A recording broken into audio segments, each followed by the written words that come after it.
Olá, começa agora mais um TV Urbanitários. O tema do programa de hoje é a repercussão internacional sobre o processo de impeachment contra a presidente Dilma Rousseff. Para falar sobre esse assunto, está aqui nos estúdios da TV Comunitária de Brasília o sociólogo e assessor técnico do Senado Federal, Marcelo Zero. Seja bem-vindo. Muito obrigado, é um prazer estar aqui com vocês. O prazer é todo nosso, Marcelo. Recentemente, a presidente Dilma esteve na ONU, para assinar acordos internacionais sobre o meio ambiente. Ela fez um discurso basicamente sobre meio ambiente e no final da sua fala, ela fez uma singela menção a essa crise política que a gente está vivendo no país hoje. Você acha que ela deveria ser mais incisiva, uma vez que meio ambiente e democracia não tem como caminharem separados? Olha, eu acompanhei essa polêmica, mas eu acho que a presidenta Dilma Rousseff deu o seu recado no tom adequado à ocasião, né? É necessário entender que não se tratava ali de uma abertura da Assembleia Geral.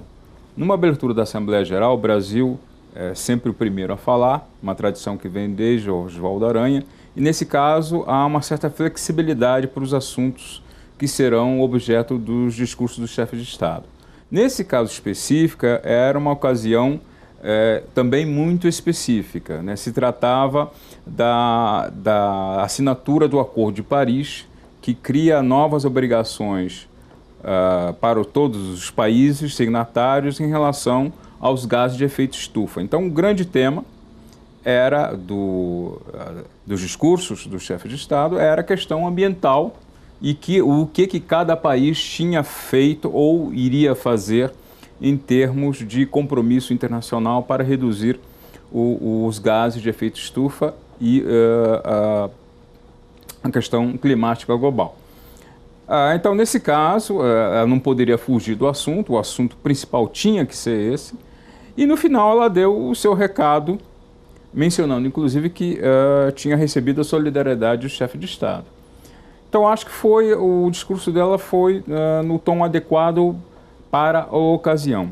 Isso não significa dizer que ela não tenha feito gestões ou conversas junto com outros chefes de Estado que ali estavam sobre a questão do Brasil. E também ela falou à imprensa nacional e internacional longamente sobre o assunto depois dessa cerimônia. Então, acho que foi o tom correto e adequado para aquela ocasião. Bem, como você bem disse, ela, ao final da sua fala na ONU, ela concedeu entrevista para jornalistas internacionais. Sim. Você acha que essa repercussão internacional ela pode afetar, de alguma forma, a decisão dos senadores que estão prestes a fazer esse julgamento? Bom, em primeiro lugar, a repercussão internacional tem sido intensa, né? Inclusive, depois que houve aquela sessão que foi denominada de Circo de Horrores pelo jornal El País na Câmara dos Deputados, essa reação internacional, reação negativa internacional ao golpe, cresceu muito nos últimos dias, nas últimas semanas. Agora, eu tenho a impressão, infelizmente, que os senadores, ou a maior parte dos senadores, pelo menos, vai tomar a sua decisão com base naquilo que eles acreditam que seja a opinião das suas bases, né? Eu tenho a minha impressão também, que infelizmente, de novo, a maioria já tomou a decisão e que apenas procurarão justificá-la, né, com algum verniz jurídico que será apresentado ao longo de todo esse processo. Na realidade, esse processo, principalmente o Senado, teria que ter um caráter jurídico muito acentuado, porque se trata de um julgamento de uma presidente da República por crime de responsabilidade. Então, nesse caso, os parlamentares, os senadores, no caso, teriam que se comportar como juízes, como jurados, não como políticos. Mas eu tenho a impressão que, em muitos casos, talvez na maior parte dos casos, os senadores tomarão uma decisão meramente política como se nós vivêssemos num regime parlamentarista e não num regime presidencialista. Você que trabalha no Senado, na Câmara foi diferente. Os deputados, né, só votaram a abertura do processo, Isso. então só lhes cabia ali dizer sim ou não, né? No Senado, os senadores precisam fundamentar o seu voto? Olha, em tese sim, quer dizer, porque está se julgando em primeira instância a admissibilidade, eles têm que dizer por que esse julgamento seria admissível, né? E nesse caso teriam que dizer que não consideram a peça acusatória inepta, que há justa causa na peça acusatória, que o devido processo legal foi respeitado e por aí vai. Mas eu creio que, tal como ocorreu na Câmara, eu creio que boa parte dos senadores não tem clareza sobre o que se está discutindo de fato, né? Porque, na realidade, a peça acusatória só tem duas acusações de crime de responsabilidade. Uma referente aos repasses ao Plano Safra e outra referente a 4 decretos suplementares, orçamentários suplementares. Na realidade, os senadores não poderiam fugir dessas duas acusações específicas, teriam que se pronunciar apenas sobre essas duas acusações, que é o que está no processo, né? Um juiz ou um jurado não pode se pronunciar sobre um crime que não está no processo. Ainda que ele ache que existam outros crimes, ele não pode se pronunciar, nesse caso específico, sobre nada que esteja além daquilo que está estipulado na peça acusatória. Mas eu já vejo muitos senadores falando que vão condenar Dilma pelo conjunto da obra, seja lá o que isso for. Isso aí é uma condenação política, não é uma condenação jurídica, que tem que ter uma especificidade, ainda mais quando se trata de crime. E a Corte Interamericana de Direitos Humanos diz que nesses casos de impeachment, os parlamentares, os julgadores, não podem assumir posição ou declarar posição antes do julgamento. E essa é uma decisão firme da Corte Interamericana de Direitos Humanos. E, no entanto, você vê muitos senadores declarando voto antecipadamente, dizendo que vai votar a favor do impeachment, né?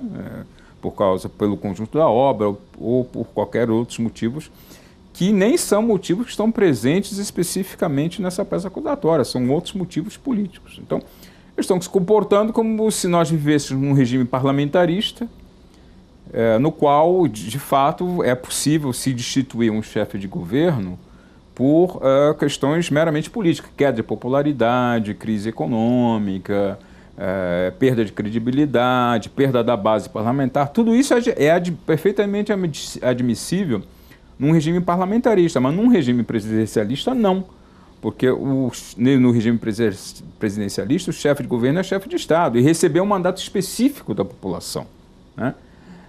Na realidade, o que pode estar ocorrendo no Brasil, em todo esse processo, é que você está tendo uma eleição indireta para presidente da República, né?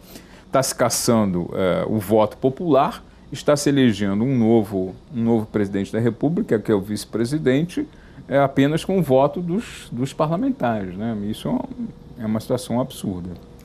Você falou aí que a decisão pode vir pelo conjunto da obra e que os senadores vão ouvir as suas bases e apenas justificar o seu voto, né? Ou seja, a decisão seria com base na opinião pública brasileira. Exato. Porém, no Brasil não tem o Instituto do Recall, né? Porém, a opinião pública fora do Brasil, tudo indica que esteja bem consciente de que se trata mesmo de um golpe travestido de impeachment. Você acha que... a imprensa internacional levou algum tempo para descobrir isso, porque confiou na imprensa brasileira. Isso. Você acha que o governo do Brasil se equivocou em não investir numa agência de notícias voltada para os países, para outros países? Eu acho que você tocou num problema importante, problema de fundo aí, que é o controle da informação, né? O governo não só não tem nenhum controle sobre a informação, como essa informação está controlada por um grupo muito restrito de famílias, na realidade. Né? Poucas famílias riquíssimas. 5 ou 6 famílias riquíssimas que controlam a produção e a disseminação do que o brasileiro absorve, ouve, enfim, vê todos os dias. Então, evidentemente, esses grupos econômicos de mídia têm interesses específicos, né? Não lhes agrada, ou nunca lhes agradou de fato, os últimos governos do Partido dos Trabalhadores no Brasil, e há muito tempo que eles investem numa campanha de desinformação que conduz a esse ódio que se viu, especialmente nos setores das classes médias tradicionais, contra os governos do Partido dos Trabalhadores, especificamente, nos últimos tempos, contra o governo de Dilma Rousseff. Então, é esse caldo político, desinformação e de ódio, né, que conduz a uma situação de opinião pública que favorece a esse golpe que está sendo gestado atualmente. Evidentemente que se nós tivéssemos um regime de mídia mais flexibilizado, mais democratizado, né, mais pulverizado entre diferentes grupos, nós teríamos um regime, digamos assim, de informação democrática muito mais consolidado no país. E aí, nesse caso, se fazer tentativas de golpe de Estado seriam muito mais difíceis. O prêmio Nobel Pérez Esquivel teve ontem aqui em Brasília, e ele destacou uma coisa que tem muita relação com o que nós estamos falando aqui, que há uma metodologia nesses golpes de Estado recentes da América Latina que inclui como primeiro passo a demonização dos governos pela mídia, por uma mídia normalmente conservadora, oligopolizada, plutocrática, etc. Então, é uma metodologia de promoção da instabilidade política que começa com o papel dessa mídia conservadora e oligopolizada na demonização de atores políticos específicos que não lhes agradam. Mas, Marcelo, assim, a Lava Jato, a Operação Lava Jato, tem demonstrado que a corrupção ela é generalizada entre os partidos. Sim. Até porque para ganhar uma eleição é muito caro, né? Sim. Custa muito dinheiro. Mas no Brasil tem grupos econômicos muito ricos, né? Que se aliaram a esses pequenos oligopólios de mídia e disseminam um ódio contra Lula, Dilma e o PT. Você acha que essa cultura do ódio deu certo?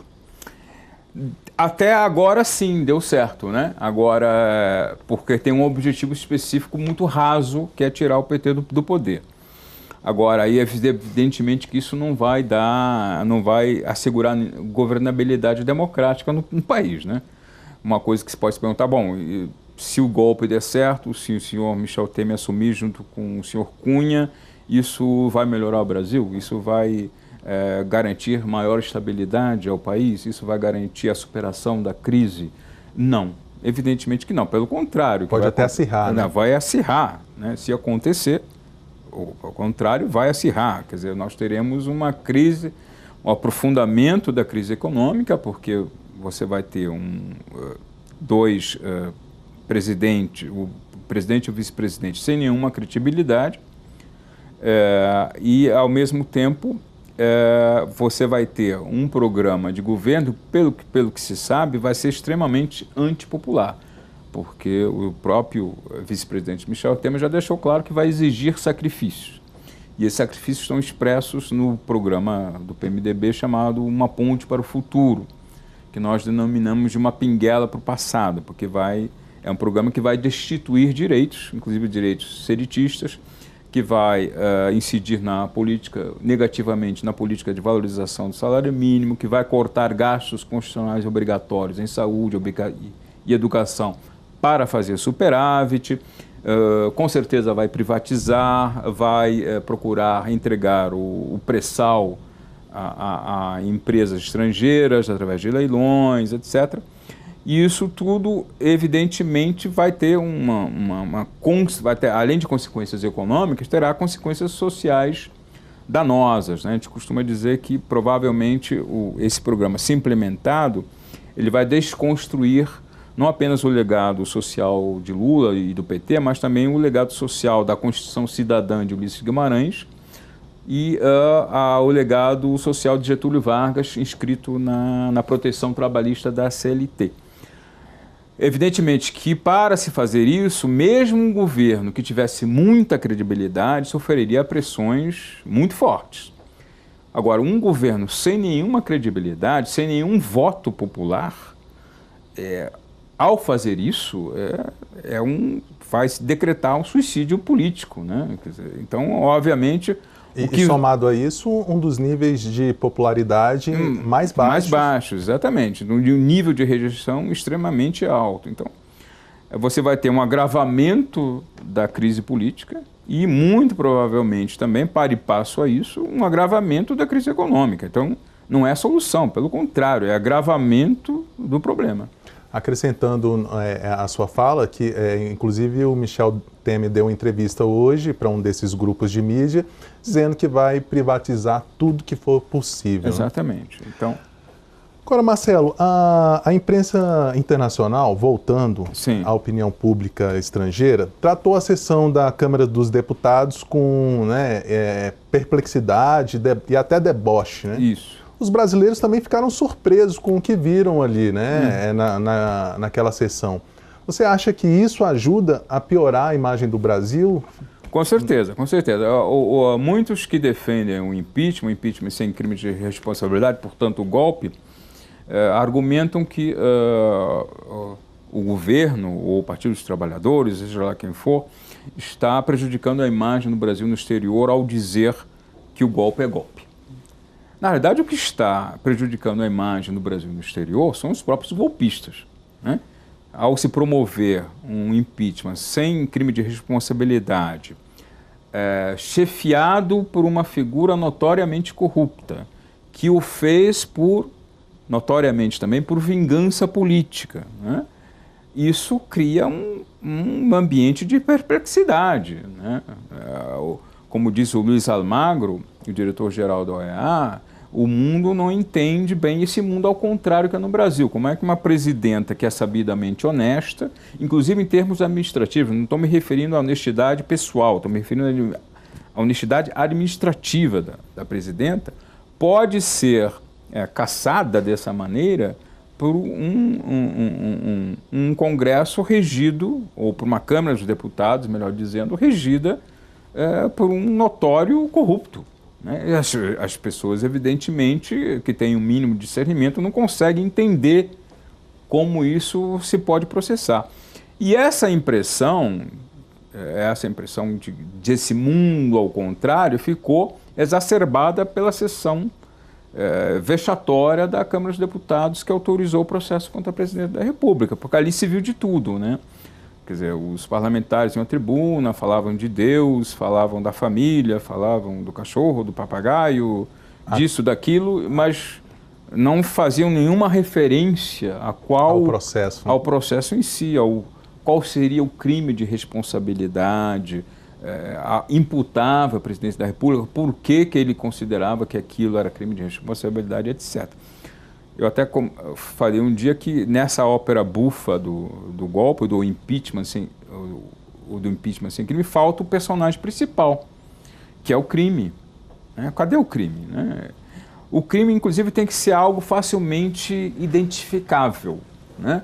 Por exemplo, quando houve o impeachment do Collor, as pessoas que foram às ruas, os caras pintados que foram às ruas, sabiam muito bem qual era o crime.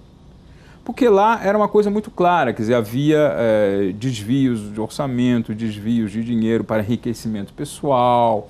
Então a população entendia perfeitamente qual era o crime. Né? Nesse caso específico, ninguém consegue entender direito qual é o crime. Os próprios parlamentares não sabem explicar qual é o crime. Se você apertar um senador ou um deputado, ele vai se perder, ele não vai conseguir explicar direito qual é o crime de responsabilidade. Entendeu? E aí a opinião mundial fica perplexa, né? Como é que isso pode acontecer? Então, quem está realmente prejudicando a imagem do Brasil no exterior são os próprios golpistas, com um processo que não tem nem pé nem cabeça e com esse comportamento vexatório exibido na Câmara dos Deputados. No Senado Federal, provavelmente, que é a casa alta, mais recatada, etc., provavelmente não haverá esse tipo de comportamento vexatório que se viu na Câmara dos Deputados. Provavelmente, né? Não estou bem certo disso. Mas persiste a questão fundamental, quer dizer, a ausência de crime. Não adianta você fazer o rito, a forma, corretamente, se falta mérito. A questão essencial é que não há mérito, não há crime. Se não há crime, não há mérito. Então, não adianta você encobrir isso com um verniz jurídico, né? Com respeito à forma, se você não respeita, se você não responde, de fato, a questão de mérito, que é, cadê o crime? Fazendo aqui até uma brincadeira com a tragédia, esse enredo que você disse, que é um presidente que responde a 5 processos na mais alta corte do Brasil, que liderou um processo também, uma sessão com dezenas de parlamentares acusados de crimes que vão de corrupção a homicídio. Ou seja, esse é um enredo para até mesmo o Gabriel Garcia Marques, que é autor de um estilo realismo fantástico, né, ficar surpreso com isso, né? Com certeza. Eu diria que talvez o realismo mágico de Garcia Marques não seja o estilo mais adequado para interpretar o que está acontecendo. Talvez o estilo mais literário, mais adequado para interpretar o que está acontecendo no Brasil seja o do ionesco, do teatro do absurdo, né? Porque realmente você não tem substância, você não tem a questão de mérito, né? Não se resolve, né? E sem impeachment, sem crime de responsabilidade claro, identificável, é golpe. E quando se fala em crime de responsabilidade, está se falando em atentado à Constituição, tem que ter um ato pessoal da Presidenta da República, tem que ter dolo, ou seja, tem que ter má-fé da Presidenta da República para justificar um impeachment, um crime de responsabilidade. O crime de responsabilidade só se configura dessa maneira. E não tem nada disso, não tem absolutamente nada disso. Essas pedaladas, esses decretos suplementares, é mero pretexto, os outros governos faziam, né? Sempre fizeram. O fato de um fazer mais ou outro fazer menos não faz absolutamente nenhuma diferença do ponto de vista jurídico. Se há crime, não existe meio crime ou um quarto de crime, ou é crime ou não é. E nesse caso específico das pedaladas, tanto as pedaladas quanto os decretos suplementares, não estou dizendo que todos sejam culpados, que esse é um argumento que muitos deles usam. Estou dizendo que todos são inocentes. O Fernando Henrique era inocente quando fez, o Lula foi inocente quando fez e a Dilma foi inocente quando fez. Quando o TCU modificou o seu entendimento sobre isso, o governo Dilma imediatamente parou de fazer. Agora, o que não pode acontecer é você retroagir, né? Dizer, olha, a presidenta cometeu um crime em janeiro de 2015 porque em outubro de 2015 eu disse que tal coisa não era mais legal. Isso não pode acontecer. Isso aí é uma coisa absurda, se retroagir a lei para prejudicar o acusado. Isso não existe em nenhum país do mundo, nenhum país civilizado do mundo. Agora, Marcelo, a coisa é tão absurda que o senador que vai oferecer o parecer pelo arquivamento ou pela investigação, ele, quando foi governador, ele fez pedaladas, né? Todos os governadores, ou quase todos os 17, governadores, né? Se eu não me engano, fizeram, ou até mesmo ainda hoje fazem pedaladas, né? Tem um estudo do economista do Senado Federal mostrando que em 2015, isso não foi nem em 2014 nem em 2013, em 2015 os estados estão fazendo superávit primário, ou maquiando suas contas, atrasando o pagamento a fornecedores e atrasando folha de salários, né? Ou seja, estão maquiando suas contas, jogando gastos de 2015 como restos a pagar para 2016. Quer dizer, essa é uma maneira de você maquiar a conta. né? E, no entanto, ninguém questiona isso, né? Então, é uma prática que, em função da crise, aumenta. É uma prática que sempre ocorreu no Brasil, mas que, em função da crise, vem aumentando. De modo que, você se utilizar dessas práticas que são generalizadas, que não configuram de fato crime, muito menos crime de responsabilidade, para fazer o impedimento da presidente da República, isso só pode ser golpe, né? Se tem olho, se tem focinho de golpe, se tem cheiro de golpe, se tem corpo de golpe, se tem rabo de golpe, é porque é golpe, né? E isso a comunidade internacional entendeu.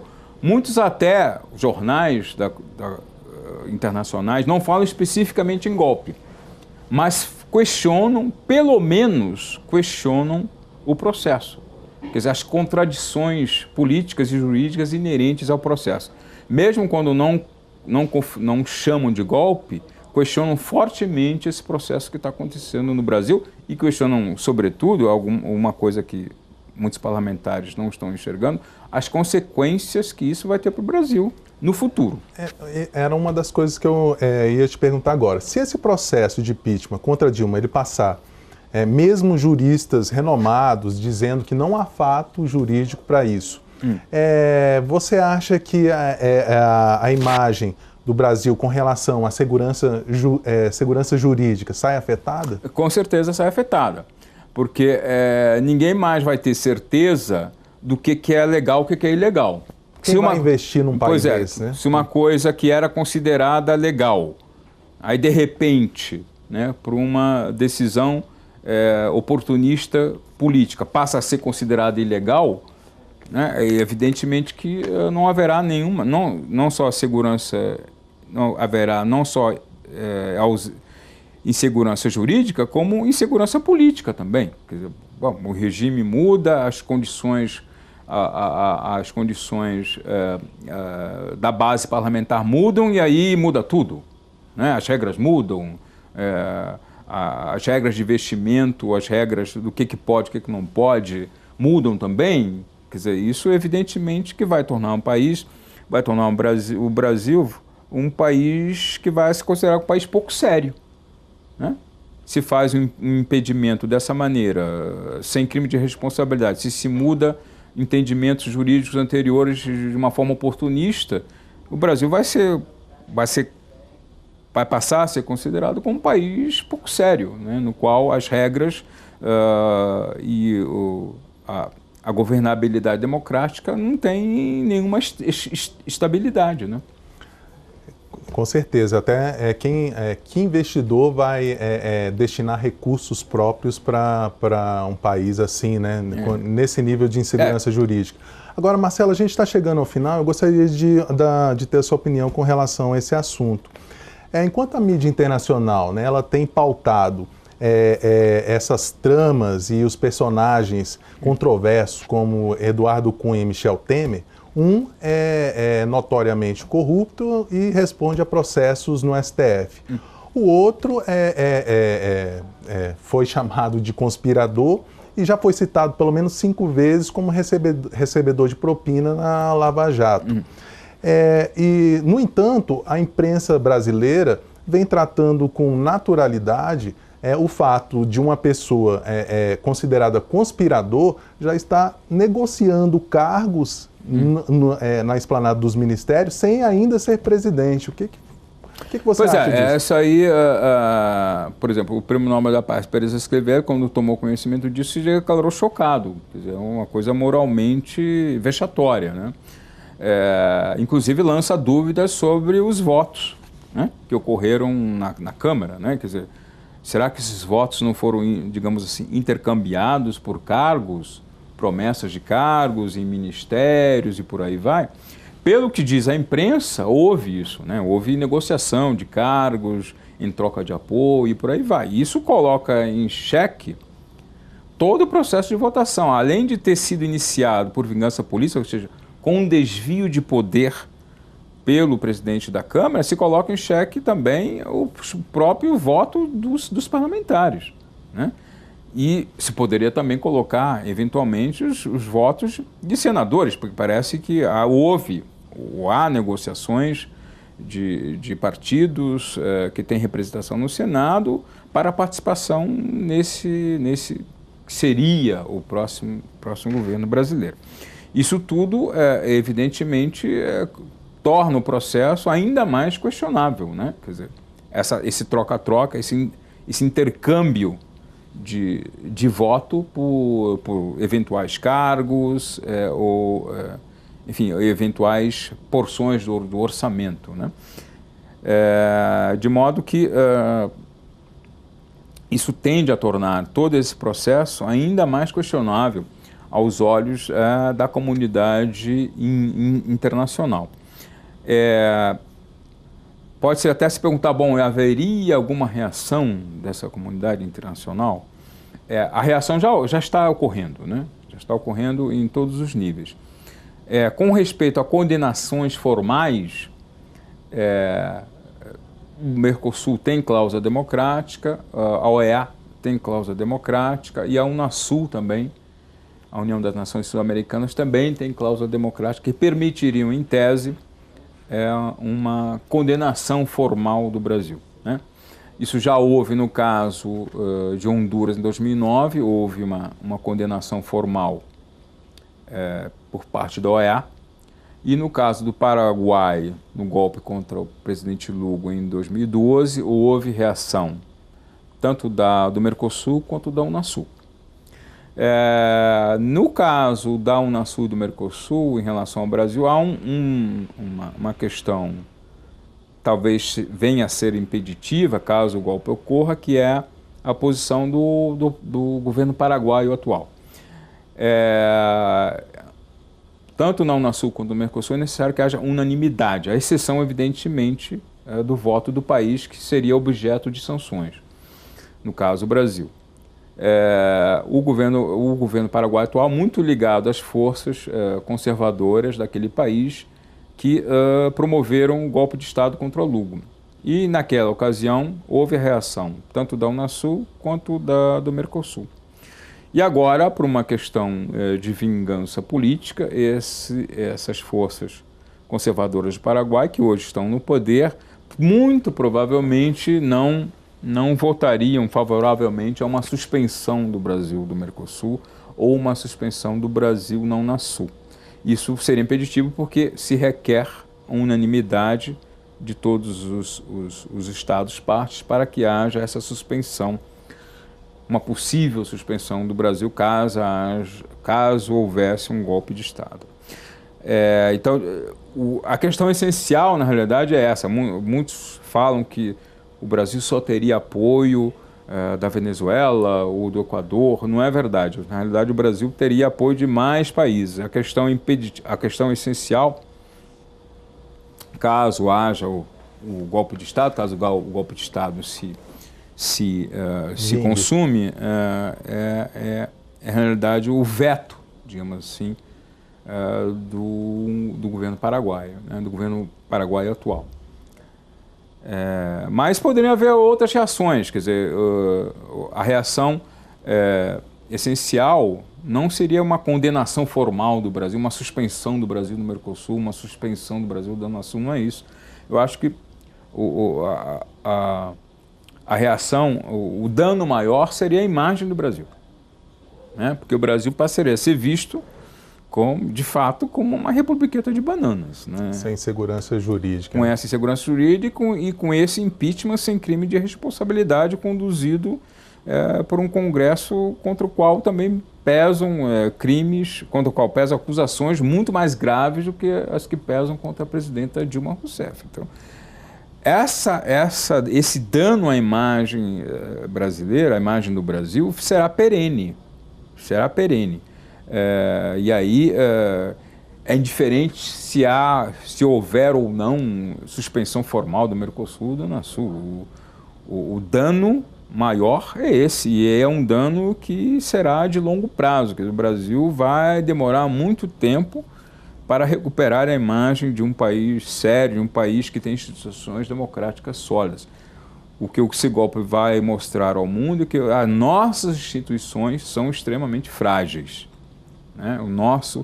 a nossa governabilidade democrática é extremamente frágil e isso vai nos igualar a países, com todo respeito, como Honduras, como Paraguai e outros que passaram por processos semelhantes e que não têm, de fato, uma imagem muito positiva no cenário internacional, inclusive por causa dessa instabilidade política e dessa falta de uma governabilidade democrática sólida. É isso. Marcelo, infelizmente nosso tempo se esgotou, né? A produção já me avisa ali. E essa questão de possíveis sanções, caso o impeachment venha a se confirmar, pode ser um tema de um próximo programa e você já fica convidado. Muito obrigado, eu agradeço essa oportunidade de estar aqui com vocês e me coloco à disposição para novas oportunidades que virão com certeza. Eu conversei com Marcelo Zero, que é sociólogo e assessor técnico no Senado Federal, que falou sobre a repercussão internacional do processo de impeachment contra a presidente Dilma Rousseff. Você pode rever este e outros programas em nosso site www.urbanitariosdf.org.br ou em nossa página no YouTube, TV Urbanitários DF. Você também pode mandar sugestões e críticas para comunicacão@estildf.org.br ou pelo WhatsApp 9144 8075. 9144 8075. Muito obrigado pela companhia e até a próxima.